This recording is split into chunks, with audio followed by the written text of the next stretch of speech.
Het verpaupert, hè, als het beeld zoals de ek, hè, dus zoals dat planten en gas net veelvuldig maaid worden en dat de steert van de helling gewoon aan het verpauperen is. In de coronatijd hebben we een soort mensen een bootje onskaft. Hier terug worden trailerhellings volle meer broekt. Zo ek de helling in koers te tillen. Die rekt in Minnesteed. Inwoners binnen je net over te spreken.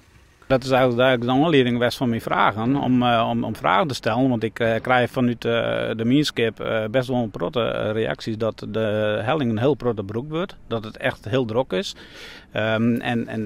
Daardoor het verpauperen zou jammer wijzen dat dan niet meer gebruikt kan worden. Het is echt net bekend of er überhaupt nog onderhoud dienen wordt. En wat eens de eigenaar is.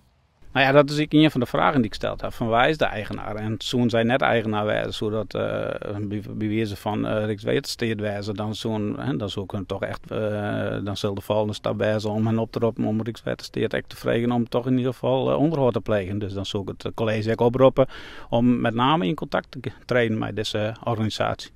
Het is nevens de Vries. In alle gevallen wordt duidelijk dat er wat onder de helling gebeuren moet.